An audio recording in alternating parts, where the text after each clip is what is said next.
Hoy el tema que creo que están viendo todos en pantalla es qué es un creyente y qué es un discípulo, para podernos entender con la palabra, ¿no? Comenzamos. Dice, partiendo de la gran comisión. Mateo capítulo 28, versículo 19 al 20, dice, por tanto, id y haced discípulos, la palabra en griego es la palabra matetes, a todas las naciones, bautizándolos en el nombre del Padre y del Hijo y del Espíritu Santo, enseñándoles que guarden todas las cosas que os he mandado, y aquí yo estoy con vosotros todos los días hasta el fin del mundo. Amén. La palabra de Jesús es clara al decir haced discípulos. Está hablando en plural y en hebreo la palabra discípulos es la palabra talmidim. No solo creyentes, y mucho menos repetir la confesión de fe como si se tratara de una fórmula mágica para la salvación. En función a este mandato es que deberíamos tener claro a qué se refiere la palabra discípulo. En singular, la palabra es talmid, en plural talmidim y en singular talmid. Concretamente, ¿qué es un discípulo? Porque para obedecer a Jesús debemos primero entender qué nos está diciendo. En la cultura griega, los griegos usaban el término matetes para referirse a un aprendiz en un nivel más elevado o con mayor grado de compromiso con el maestro y sus enseñanzas que el que podía tener un simple partidario o simpatizante. Los sofistas usaban el término para referirse a un estudiante institucional. En la cultura hebrea, así como había discípulos en el mundo griego-romano, también existían personas a las que se les llamaba discípulos en el judaísmo. La gente estaba comprometida, ya sea a un movimiento o a un líder de renombre. Esto incluía partidarios judíos de escuelas de filosofía o sectas políticas o religiosas. Los fariseos aparentemente tenían sus propios discípulos y estos también decían ser discípulos de Moisés. Juan capítulo 9, versículo 26 al 28 dice, le volvieron a decir, está hablando del ex ciego, ¿qué te hizo Jesús, no? ¿Cómo te abrió los ojos? ¿Queréis también vosotros haceros sus discípulos? Les responde él. Y le injuriaron y dijeron, tú eres su discípulo, pero nosotros discípulos de Moisés somos. Isaías, un ejemplo más a seguir. Isaías en capítulo 8, versículo 16, según la Reina Valera del año 60, dice, ata el testimonio, sella la ley entre mis discípulos. Y acá la palabra que se usa en Isaías es la palabra que Strong referencia como 3928 y es limud. Por ahí queda más claro si leemos, por ejemplo, Isaías, pero 8:16 en la Nueva Traducción Viviente. Dice, preserva las enseñanzas de Dios, confía sus instrucciones a quienes me siguen. El término hebreo para seguidores es limud, el cual quiere decir instruido o enseñado, y en cierto modo es equivalente a talmid, que como vimos hace referencia a discípulo. El pasaje muestra que Isaías contaba con un círculo, perdón, ahí está con acentos, hay un error, un círculo de personas a las que él personalmente instruía, dando a conocer la palabra de Jehová. En el tiempo en que Isaías habló estas palabras, tiempos de las dos tribus, los líderes y el pueblo de Judá estaban esperando la llegada de los ejércitos de Siria e Israel, porque se encontraban bajo ataque. En Isaías capítulo 7, versículo 2 dice, y vino la nueva, refiriéndose a la noticia, a la casa de David diciendo, Siria se ha confederado, ha formado unión con Efraín, que es lo mismo que Israel. Y se le estremeció el corazón y el corazón de su pueblo, como se estremecen los árboles del monte a causa del viento. Dios sabía que cuando Judá escuchara del peligro de Siria y Efraín, se verían tentados a poner su enfoque en ellos, en esta alianza, en esta confederación y no en el Señor. Sin embargo, Isaías dice, prepárense para el ataque venidero, luchen contra Siria e Israel, pero poniendo su enfoque en el Señor, a través de esperar en el Señor en lugar de en sus enemigos. Jehová, por boca de Isaías, les está diciendo, hagan humanamente lo que tengan que hacer. pero su foco, su centro debe ser Jehová. Porque miremos lo que Dios dice al final del versículo 9, en Isaías 7:9. Si vosotros no creyereis, de cierto no permaneceréis. Según Watts, que es un estudioso bíblico, dice, Isaías quería depositar este tesoro de advertencias y enseñanzas en esas personas. Pero más allá de esta hermosa enseñanza, digamos, de poner el foco en Dios más allá de la situación que vivamos, podemos extraer algo más. Hasta donde sabemos, Isaías no tuvo una educación formal en el sentido que no tuvo un maestro conocido que lo formara, tal como lo vemos en Eliseo, cuyo maestro fue Elías. Lo dicho lo podemos comprobar, por ejemplo, en Segunda de Reyes, capítulo 2, versículo 3, que dice así: y saliendo a Eliseo, los hijos de los profetas que estaban en Betel, le dijeron, ¿sabes que Jehová te quitará hoy a tu señor, haciendo referencia a Elías, de sobre ti? Y él le dijo, sí, yo lo sé, calla. Digamos que el maestro que tuvo Eliseo fue Elías. Pero del mismo modo, Eliseo fue maestro de otros. En Segunda de Reyes, capítulo 4, versículo 1, dice, una mujer de las mujeres de los hijos de los profetas clamó a Eliseo diciendo, tu siervo, refiriéndose a Eliseo, mi marido ha muerto, y tú sabes que tu siervo, el siervo de Eliseo, era temeroso de Jehová y ha venido el acreedor para tomarse 2 hijos míos por siervos. Isaías reunió alrededor suyo a un grupo de hombres que lo oían y les transmitió las enseñanzas de Jehová, aunque como dijimos, él mismo, Isaías, y hasta donde sabemos, no contó con un maestro que lo formara. No tuvo un maestro a quien seguir. Sin embargo, el pasaje bíblico siguiente nos habla de algo fundamental para el discipulado. Dice Isaías, en Isaías 54, Jehová el Señor me dio lenguas de sabios, y ahí está otra vez la palabra limud, para saber hablar palabras al cansado.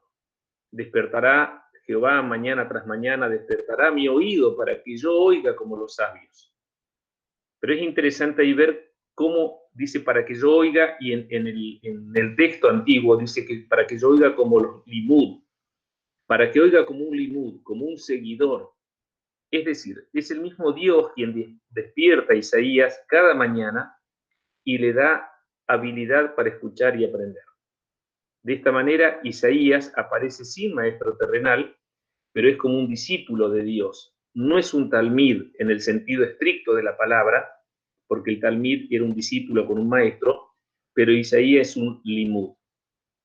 Por lo tanto, para estar comprendido dentro del concepto de lo que es ser un discípulo, se requiere además de un maestro terrenal. Perdón, pero además, vuelvo a leer porque lo leí mal. Por lo tanto, para estar comprendido dentro del concepto de lo que es ser un discípulo, se requiere, además de un maestro terrenal, un corazón dispuesto que escucha y obedece a Dios, tal como fue el caso de Isaías, a quien no se le conoce un maestro terrenal, pero Dios le hablaba cada mañana. Juan el Bautista también tenía discípulos que vivían con él, lo seguían, practicaban su estilo de vida ascético y daban a conocer sus enseñanzas. En Juan capítulo 2, versículo 18 dice, y los discípulos de Juan y los discípulos de los fariseos ayunaban y vinieron y le dijeron, ¿por qué los discípulos de Juan y los de los fariseos ayunan y tus discípulos no ayunan? Acá nos está mostrando que Juan el Bautista tenía discípulos. Lucas 11:1 dice, aconteció que estaba Jesús orando en un lugar y cuando terminó, uno de sus discípulos le dijo, Señor, enséñanos a orar como también Juan enseñó a sus discípulos. Juan capítulo 3, versículo 25 dice, entonces hubo discusión entre los discípulos de Juan y los judíos acerca de la purificación. En Hechos 19 del 1 al 2 dice, aconteció que entre tanto que Apolos estaba en Corinto, Pablo, después de recorrer las regiones superiores, vino a Éfeso y hallando a ciertos discípulos, les dijo, ¿recibisteis el Espíritu Santo cuando creísteis? Y ellos le dijeron, ni siquiera hemos oído si hay Espíritu Santo. Acá tenemos todas referencias a la palabra discípulos y a quienes tenían discípulos. En general, la educación de los jóvenes en el judaísmo se centraba en el hogar, alrededor del aprendizaje de la Torá. La madre era la responsable de la educación religiosa, mientras que el padre era el responsable de la transmisión del oficio que manejaba. En 2 de Timoteo 1:5 dice: traigo a la memoria tu fe sincera, la cual animó primero a tu abuela Loida y a tu madre Eunice, y ahora te anima a ti, de eso estoy convencido. Ahí le está hablando Pablo a Timoteo. Existen evidencias que en los tiempos de Jesús, la escuela primaria, que se llamaba Bet Sefer, fue desarrollada para mitigar la influencia del helenismo, es decir, de la cultura griega. Es bien sabido que de los 12 años a los 13 años, el niño en Israel dejaba la tutela paterna del maestro principal para aprender sobre todo de maestros técnicamente más preparados, que eran los jajam o hasán en las sinagogas. Si requería de más preparación para poder ser juez, maestro, escriba o cabeza de una sinagoga, él podría continuar sus estudios en un grupo pequeño o bien escoger un maestro determinado para estudiar con él. Es decir, que esto es importante, la diferencia por lo que vamos a ver. Es decir, el discípulo escogía al maestro de su preferencia y el maestro decidía si lo aceptaba o no. Y acá vamos a ver un videíto que creo que ya vimos, pero para los que no lo vieron. Oye, poderoso la palabra, pero veamos cómo le empezó. Porque no es fácil. Dice la Biblia que él estaba ahí cuando Jesús se acerca. Y le dice: Pedro, ahora ven y sígueme. Hay mucha gente que piensa que el conocimiento de la escritura es malo. Y dice la hermana: no estudie tanto la palabra porque se van a decir. Hermana, no estudie tanto porque la letra mata. Sí, mata. La ignorancia muchas veces lo mata. Y la escritura, cuando usted la empieza a estudiar, tiene una riqueza tan grande. Porque si usted solamente llega a la parte donde el maestro le dice: ven y sigue, me estoy dando, ya lo siguió. Pero yo le voy a contar algo tan hermoso, mi hermana Puri, que usted le van a quedar mucho más ganas de amar a Cristo con esto. Pero era judío. Y los niños judíos, desde que tienen 4 años, ellos tienen que empezar a aprender la Torá. Se la tienen que aprender de memoria. Tienen que estudiar la Biblia. No hay ningún judío ignorante en las escrituras, menos en ese tiempo, cuando se preparaban para esperar el Mesías. Esos niños, desde que nacían, eran instruidos en la palabra. Y cuando los judíos tenían 12 años de edad, eran llevados al templo. Por eso Jesús a los 12 años va al templo. ¿Saben a quién llevaban los papás a los niños judíos al templo? A dar la prueba oral de lo que ellos le habían enseñado. En el templo había muchos maestros, como Gamaliel, y como otros de muchos nombres que eran expertos eruditos en la palabra. Aquellos que usaban las filacterias, aquellos que han saludado las esquinas de reverencia, porque eran maestros en la palabra reconocidos. Y los papás querían que sus hijos fueran como ellos. Y los papás llevaban a los niños, a los varones de 12 años al templo. Y cada niño tenía que escoger un maestro. Había, póngale, usted no sé cuántos había, pero póngale que hubieran 10. Se hacían en la filita del maestro que ellos querían rendir la prueba. Entonces el maestro comenzaba a conversar con esos muchachos de la escritura. Si el maestro veía que el muchacho había aprendido y era inteligente y sabio para seguir aprendiendo, dice la Biblia que ese maestro le tocaba el hombro y le decía: Jehová hará resplandecer tu rostro sobre ti y te bendiga. Ahora ven y sigue. Y ese muchacho tenía que irse a vivir con ese maestro para aprender más de la palabra, para aprender su oficio y un día aspirar a llegar a ser como él, reconocido, hablar con sabiduría. Y se iban con ellos. Pero cuando el muchacho le iba mal, y no era para ser un sabio o un maestro, el maestro que había escogido le ponía la mano en el hombro y le decía: Jehová haga resplandecer su rostro sobre ti y te bendiga. Ve y haz el trabajo de tus padres. Y ese muchacho tenía que devolverse y tenía que empezar a aprender el oficio de su papá. Si era carpintero, tenía que ser carpintero.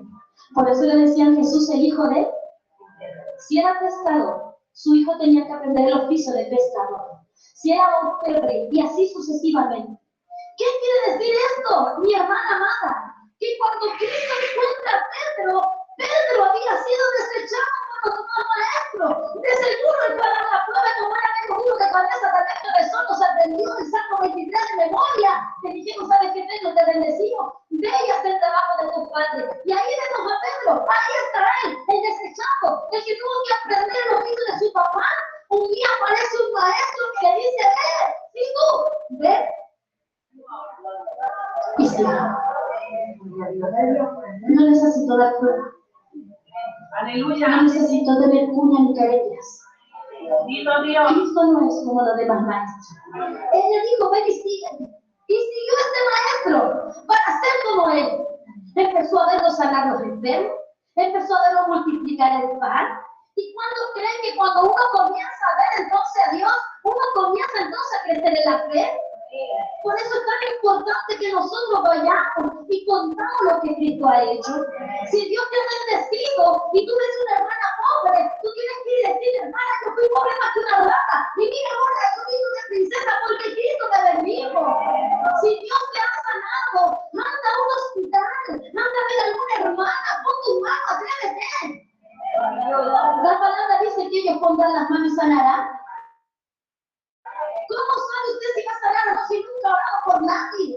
Si Dios te sanó fue para que usted se quede ahí y comience a engordar. Dios te sanó para que usted vaya y comience a predicar la palabra. Pedro empezó a aprender de ese maestro. Pedro quería convertirse un día como él.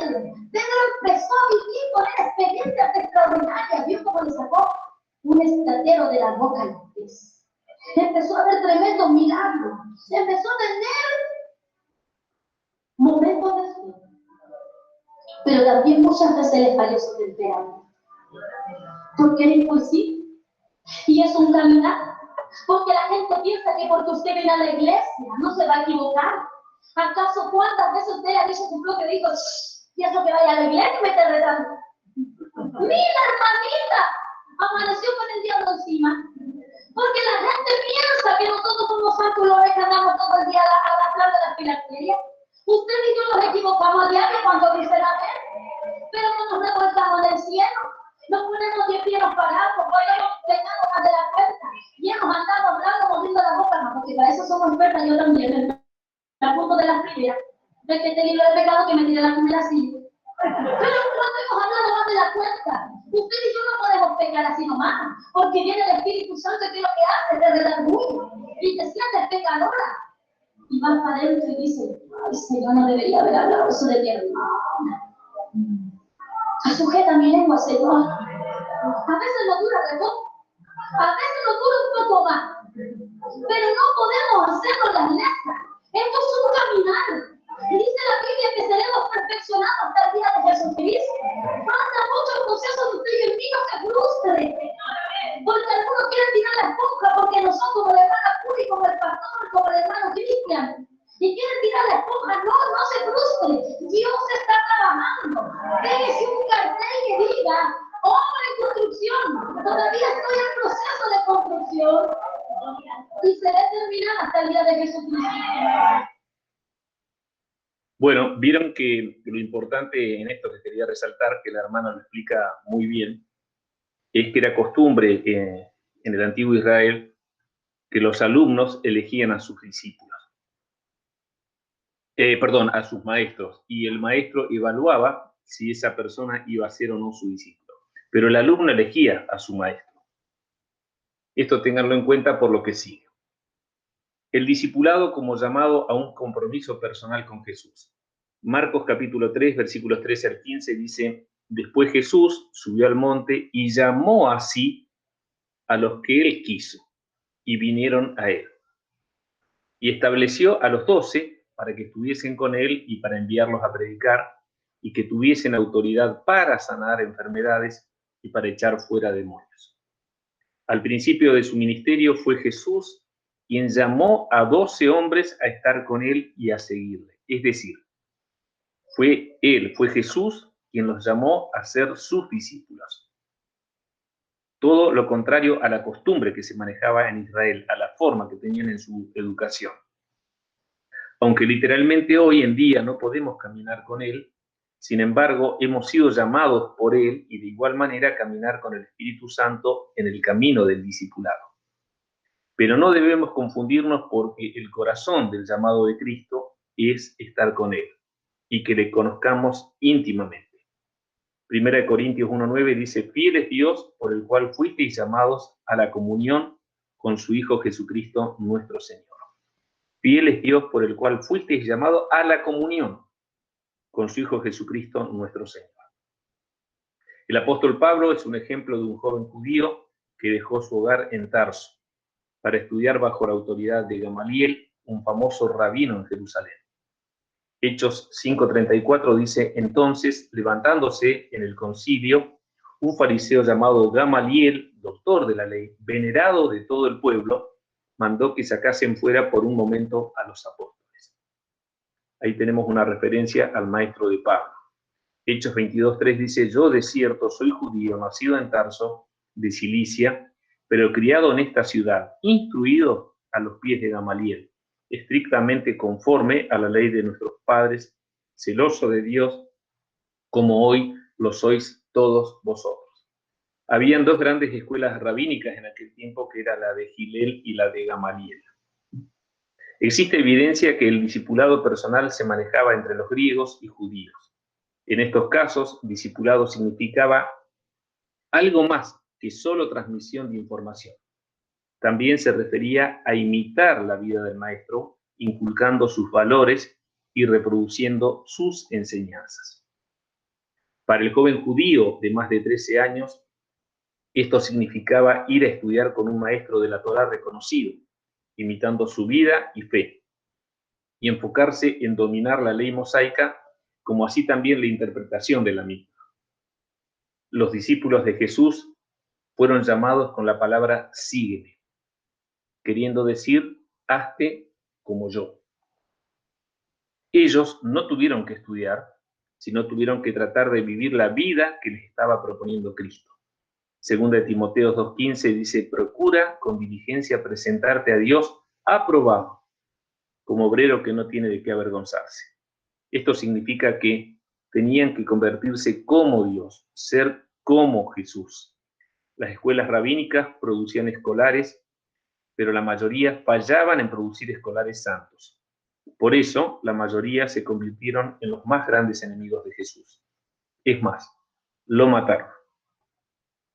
La mayoría de las guerras religiosas fueron iniciadas por personas que eran estudiantes apasionados de las Escrituras, pero que no eran como Cristo. Pablo predijo que la gente seguiría aprendiendo sin llegar al conocimiento de la verdad. En 2 de Timoteo capítulo 3, versículos 7 al 8 dice, estas personas siempre están aprendiendo y nunca pueden llegar al conocimiento de la verdad. Y de la manera en que Janes y Jambres resistieron a Moisés, así también estos resisten a la verdad. Hombres corruptos de entendimiento, réprobos en cuanto a la fe. Acá cita a Janes y a Jambres, que son los dos hechiceros egipcios que se enfrentaron a Moisés y Aarón en su disputa con el faraón. Los nombres no aparecen en la Biblia hebrea, en la Tanaj, sino en el Targum y en los comentarios del Talmud. Esto significa aprender sin internalizar la verdad. Jesús no buscó talmidín que calificaran, discípulos que calificaran.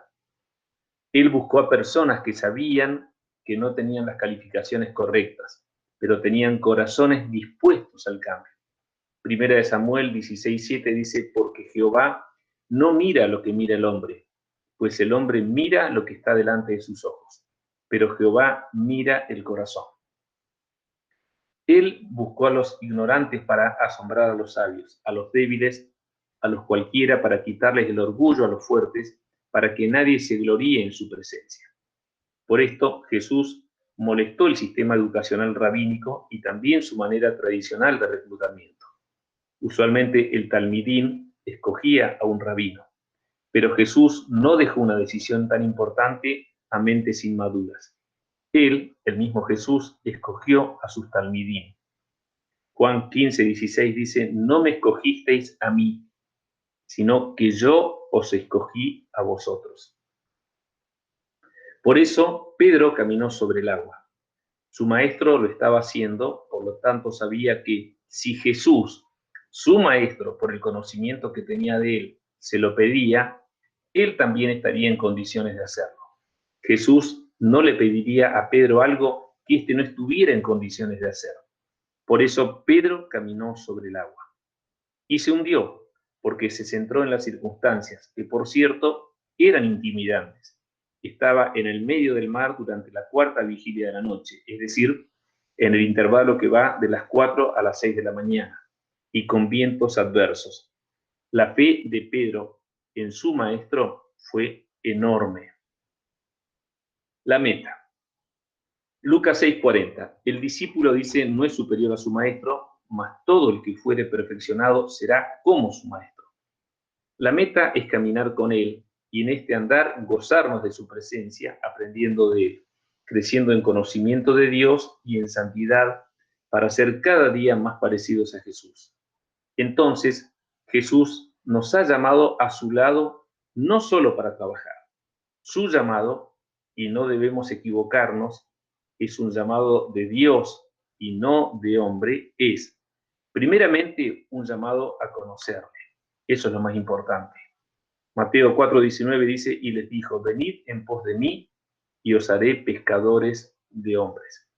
Segundo, tener comunión íntima con él. Corintios 1:9 dice, fiel es Dios por el cual fuisteis llamados a la comunión con su Hijo Jesucristo nuestro Señor. Tercero, a gozarnos en él. Juan 15:11 dice, estas cosas os he hablado para que mi gozo esté en vosotros y vuestro gozo sea cumplido. Juan 17:13 dice, pero ahora voy a ti y hablo esto en el mundo para que tengan mi gozo cumplido en sí mismos. Esto es primario y necesario. Si los discípulos hubieran perdido interés en él, en Jesús como persona y amigo, ellos no hubieran continuado caminando con él. Nosotros no somos diferentes.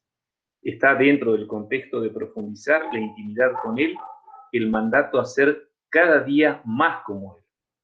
Es primeramente a través de la comunión con el Maestro que empezamos a parecer, sentir y actuar como el Maestro.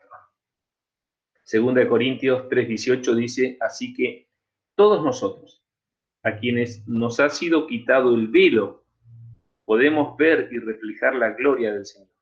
El Señor, quien es el Espíritu, nos hace más y más parecidos a Él a medida que somos transformados a su gloriosa imagen. El discipulado en principio es un llamado a estar con Él, conocerlo y gozarnos en el Maestro. En este sentido, el llamado bíblico al discipulado presupone la salvación, porque estamos con Él, lo conocemos y nos gozamos con el Maestro. Pero el discipulado es también un llamado a seguir a Jesús. Los tres primeros, estar con Él, conocerlo y gozarnos en Él, podría implicar una actitud pasiva. Pero este cuarto, necesariamente el seguirlo, implica acción. Y esto en ocasiones no es cosa fácil. Jesús demanda una obediencia exclusiva, completa y sin titubeos para con Él. Aquí es donde su llamado al discipulado es tan radicalmente diferente de los filósofos griegos, tal como Platón, que recalcaban la libertad del estudiante del maestro, o de los líderes judíos religiosos que se enfocaban más en la Torá y alejaban a los discípulos de ellos mismos. Jesús, por otro lado, señalaba a la gente a sí mismo, y aún lo hace, y los llama a compromisos radicales con él, con su persona. El llamado de Jesús al discipulado es un llamado a ser como Jesús, lo cual incluye por lo menos tres hechos relacionados. Primero, la demanda, segundo, la gracia, y tercero, la promesa añadida. Vamos a ver primero la demanda. La demanda, el llamado de Jesús al discipulado es un llamado a todo o al nada, abarcando cada área de nuestras vidas. Involucra el darle la preeminencia sobre nuestras relaciones más cercanas y sobre los deseos más profundos que tengamos para nuestras vidas. involucra en convertirnos en sus siervos, ya sabemos lo que es un siervo, en el mundo y entregarle nuestras vidas hasta el fin. Paradójicamente, si anhelamos ser discípulos, renunciamos a aquello que no podemos retener, aunque lo queremos retener. Y también para ganar aquello que no debemos perder, aunque lo podemos perder. Si no lo hacemos, lo perdemos todo al final. Mateo 16, 24, 26 dice, entonces Jesús dijo a sus discípulos, si alguno quiere venir en pos de mí, niéguese a sí mismo y tome su cruz y sígame. Porque todo el que quiera salvar su vida, la perderá. Y todo el que pierda su vida por causa de mí, la hallará. Porque, ¿qué aprovechará el hombre si ganare todo el mundo y perdiere su alma? ¿O qué recompensa dará el hombre por su alma? La cruz fue un instrumento de muerte, bien conocida por los judíos. El sufrimiento era intolerable. Pero Jesús dijo que la tomemos y le sigamos. Esto significa tomar la cruz, negarse uno mismo, los sueños, los anhelos, todo. Quien toma su cruz camina por un camino de un solo sentido, para nunca regresar. Camino de muerte en lo natural, para gozar de las delicias celestiales. ¿Comprendemos lo que estamos diciendo? Podríamos responder diciendo, estoy comenzando a comprender qué implica ser un discípulo de Cristo. Pero para que no existan dudas, Jesús nos trae más palabras sobre este tema a fin que entendamos cabalmente lo que es ser su discípulo. Lucas 14, 25 al 35 dice, grandes multitudes iban con él y volviéndose les dijo, si alguno viene a mí y no aborrece a su padre y madre y mujer e hijos y hermanos y hermanas y aún también su propia vida, no puede ser mi discípulo. Y el que no lleva su cruz y viene en pos de mí, no puede ser mi discípulo, un talmid.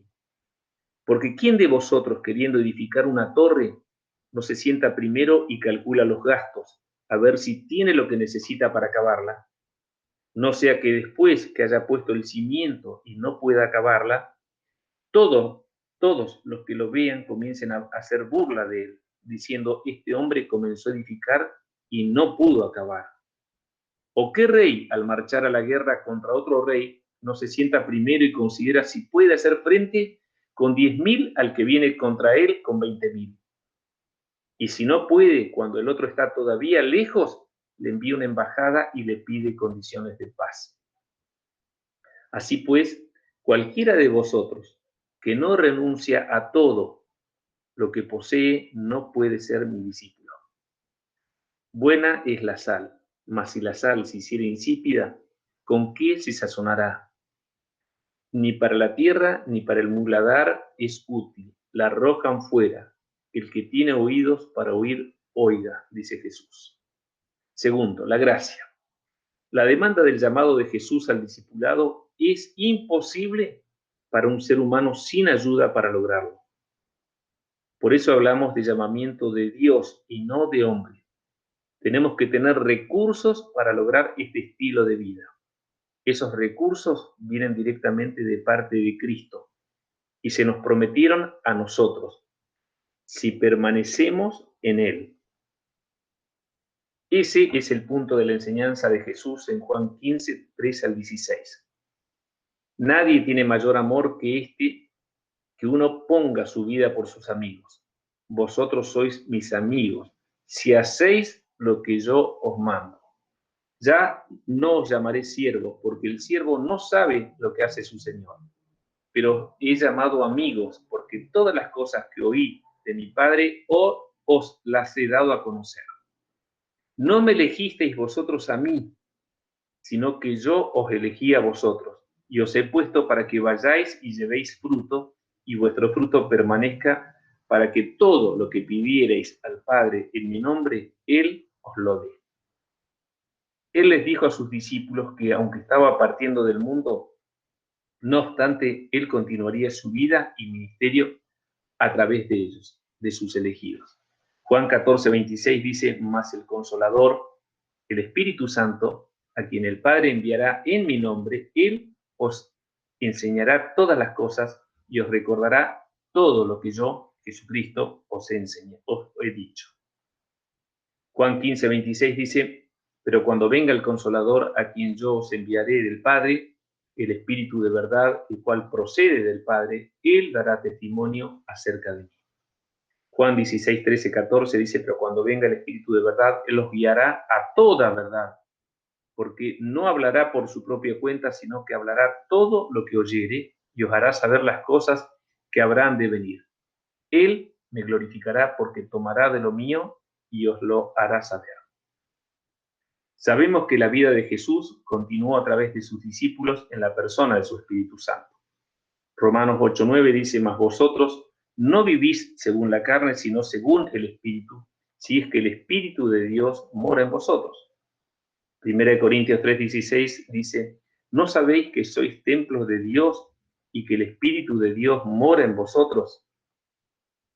Jesús nos alienta dándonos a conocer que Él siempre estará con nosotros a través del Espíritu Santo, pero las luchas diarias de la vida debemos soportarlas y sobrepasarlas nosotros, para lo cual Jesús, en cierto modo, nos revela el secreto para que su carga nos sea ligera.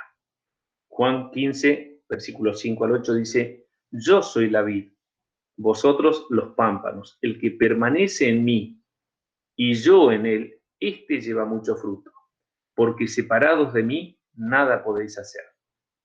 El que en mí no permanece será echado fuera como pámpano y se secará, y los recogen y los echan en el fuego y arden. Si permanecéis en mí y mis palabras permanecen en vosotros, pedid todo lo que queréis y os será hecho. En esto es glorificado mi Padre, en que llevéis mucho fruto y seáis así mis discípulos. La clave para poder cumplir con su llamado es permanecer en él. Como el pámpano separado de la vid se seca y muere, así quien pretenda ser discípulo de Cristo, separado de él, es incapaz de soportar. Tal vez nos preguntemos, ¿cómo permanecemos en Cristo? Juan 8, 31, 32 dice, dijo entonces Jesús a los judíos que habían creído en él, si vosotros permaneciereis en mi palabra, seréis verdaderamente mis discípulos. Y conoceréis la verdad, y la verdad os hará libre. Si vosotros permaneciereis en mi palabra, seréis verdaderamente mis discípulos. También sabemos que la palabra dice en Juan 14:6, Jesús le dijo, yo soy el camino y la verdad y la vida. Nadie viene al Padre sino por mí. Permanecer en la palabra es conocer la verdad y es conocer a Cristo. Por eso, Pedro, el apóstol Pedro, uno de los discípulos enviados, nos dice, en 1 Pedro 2:2, desead como niños recién nacidos la leche espiritual no adulterada, refiriéndose a la palabra de Dios, para que por ella crezcáis para salvación. Tercero, la promesa añadida. Como sabemos y aún más, como nos es confirmado por el mismo Señor Jesús, el llamado de Dios al discipulado no está exenta de luchas, sufrimientos y en ocasiones dificultades extremadamente duras. Pero también este llamado tiene promesas de Dios para aquellos que son sus discípulos, aunque no debemos engañarnos y entender que tales promesas tendrán cumplimiento en el contexto de una vida dura. En Marcos 10, Jesús le habla a sus discípulos de lo difícil que les resulta a los ricos entrar al reino de los cielos, lo cual motivaba el asombro de ellos. En Marcos 3:26 dice, ellos se asombraban aún más diciendo entre sí, ¿quién pues podrá ser salvo? Jesús les recordó a sus discípulos que había una recompensa del cielo. En Marcos capítulo 3, versículo 27 al 28 dice, entonces Jesús mirándolos dijo, para los hombres es imposible, mas para Dios no, porque todas las cosas son posibles para Dios. Entonces Pedro comenzó a decirle, he aquí, nosotros lo hemos dejado todo y te hemos seguido. Vamos acá con otro video. nosotros los cristianos, que somos carne, que somos humanos, que pecamos cada día, que no aquí no hay ninguno justo, solamente Cristo. Cuando dicen amén, cuando leemos la historia de Moisés, de Abraham, de David, solamente como dice una alabanza, nos fijamos en los momentos de gloria que ellos tuvieron. Le estaba contando que cuando tú piensas en Abraham, se te viene al tiro a la mente el título del padre de la fe. Y uno lo ve como un superhéroe. Y todos cantamos, Padre Abraham, tenía muchos hijos. Hoy nos imaginamos un hombre poderoso y vaya que fue poderoso. Pero no fue fácil ganarse ese título. No voy a predicar de Abraham, pero si ustedes escudriñan se van a dar cuenta que pasaron muchos años de pruebas y de procesos para que él fuera llamado el padre de la fe.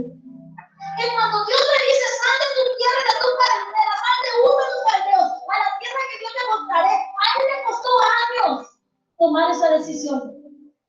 Y él no salió. ¿Sabe quién salió de uno? Su papá Tarek. Su papá Tarek lo llevó a él y llevó a su sobrino Lot. O sea que él no quería obedecer, al igual que usted y al igual que yo.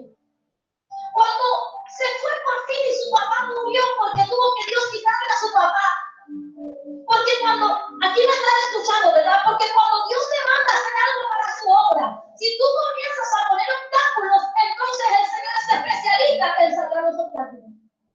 Mira, aquí está mi madre presente, que una vez muy angustiada porque en estos ministerios musicales, evangelísticos, lo que usted tenga, se necesita también renunciar a muchas cosas, y entre ellos se renuncia muchas veces hasta nuestros hijos. Dejarlos cada fin de semana. Y por ahí hay malos amigos que lo único que te quieren es frenar el propósito que Dios te está llevando. Y se ponen cara de bueno. Acuérdese que el diablo se viste de ángel de luz. Y no faltó una amiga, entre comillas, que me dijo, oye, tienes que pensar, estás dejando solo a tus hijos. Cuando tus hijos crezcan, ellos van a decir, mi mamá ganó muchas almas, pero yo ya no quiero más con el evangelio. ¿Y sabes qué empezó a meter en la cabeza esas ideas? Y yo me regaba. Y yo dije, sí, la de las mías estamos chicas, debemos esperar un poquito para salir. Y se me ocurrió decirle a mi mamá, mamá, ¿sabes qué? Yo no voy a salir tanto a la iglesia. O sea, la plata de mamá, 2008, mamá, 2007. Mamá, ¿sabes que voy a esperar a que mi hijita esté más grande para salir? Porque, y si ellas crecen y se le van al mundo, yo presento la misma cantinela que el diablo había usado a esta amiga, entre comillas. Y mi mamá me dijo, te voy a decir algo. Si tu excusa para hacer el llamado que Dios te dio desde que estabas en mi guata, porque desde que tú estabas en mi vientre Dios me habló, y cuando tú tenías 4 años Dios mandó un instrumento a mi casa y me dijo que tú ibas a ser usada para grandes cosas, que ibas a predicar su palabra. Si tú estás poniendo por excusa a tus hijas para hacer lo que Dios te mandó a hacer, entonces Dios se lleva a tus hijas porque Él no quiere esconderse. Yo quedé en la tierra. Vaya que faltan madres así en este tiempo. Que sepan al Dios que sirve. Porque dice Mateos capítulo 10, versículo 34, el que no deja padre, madre, hijos e hijas, por causa de mi nombre, no es digno de mí.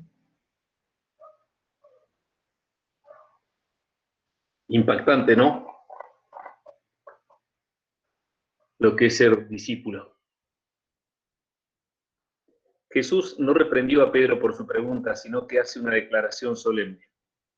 En Marcos 3, versículos 29 al 30, dice, respondió Jesús y dijo, de cierto os digo, que no hay ninguno que haya dejado casa, o hermanos, o hermanas, o padre, o madre, o mujer, o hijos, o tierras, por causa de mí y del Evangelio, que no reciba 100 veces más ahora, en este tiempo, en un tiempo de persecución se refiere, casas, hermanos, hermanas, madres, hijos y tierras, con persecuciones y en el siglo venidero la vida eterna.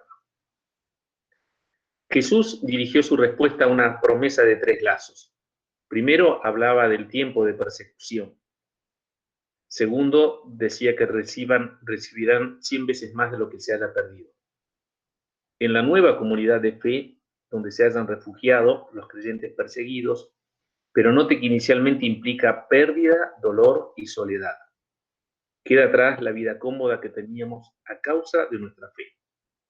Y tercero, y con seguridad dice, tendrán vida eterna. La idea que Jesús estuviera llamando a los discípulos a sí mismo para un propósito especial es evidente en su llamado inicial. Él llamó a sus discípulos diciendo, venid en pos de mí, y os haré pescadores de hombres. En Mateo 4:19 dice, y les dijo, venid en pos de mí, y os haré pescadores de hombres. Lo mismo que en Marcos 1:17, venid en pos de mí, y haré que seáis pescadores de hombres.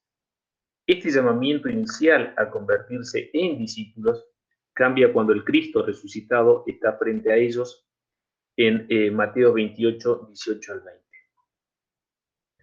Allí, a esos que son sus discípulos, les ordena ir y hacer discípulos. Los envía a predicar el Evangelio. Y esos, sus discípulos, a los que aquí envía, la palabra es apostelos en griego, se convierten así en sus apóstoles, en los enviados a cumplir su misión. Por lo tanto, un apóstol es un enviado por Dios, pero antes tuvo que ser discípulo. El punto que falta definir. De alguna manera definimos lo que es ser discípulo, pero aún nos falta definir a quién llamamos creyente. Creyente, según el Oxford Dictionary y el diccionario de la Real Academia Española, lo define de la siguiente manera, lo que es creyente. Persona que cree, especialmente el que profesa una determinada fe religiosa. El verbo creer se usa con frecuencia en el lenguaje corriente y equivale a presuponer, opinar o estar convencido. Utilizada en el sentido religioso, el término sugiere la preferencia o la convicción particular de fe en materia religiosa.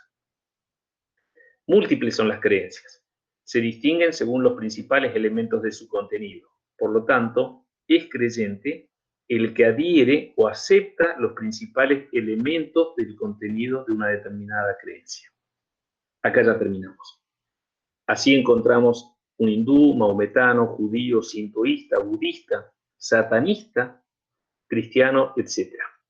Concretamente, para responder al objetivo de este estudio tenemos, primero, creyente, el que cree en algo, por ejemplo, en una doctrina política o en sí mismo, etc.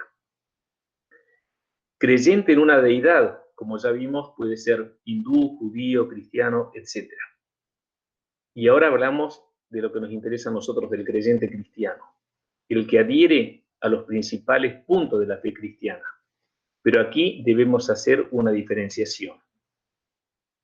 Quienes creen en Jesucristo como una deidad, por ejemplo, los testigos de Jehová que hablan de que Jesús es un Dios, y quienes creen en Jesucristo como Dios. Aquellos que, como nosotros, creemos que Jesucristo es Dios. Pero creer no es creerle, y creerle no es vivir. Lo vuelvo a leer. Pero creer no es creerle, y creerle no es vivir. Los que creen en Cristo como Dios, le creen y viven como Él enseñó, esos son sus discípulos. Es decir, los que creen en Cristo como Dios, le creen y además viven como Él enseñó, esos son sus discípulos. Segunda de Corintios 4:17 al 18 dice, porque esta leve tribulación momentánea, los padecimientos que tenemos, producen en nosotros un cada vez más excelente y eterno peso de gloria. No mirando nosotros las cosas que se ven, sino las que no se ven, pues las cosas que se ven son temporales, pero las que no se ven son eternas. Acá terminamos, hermanos.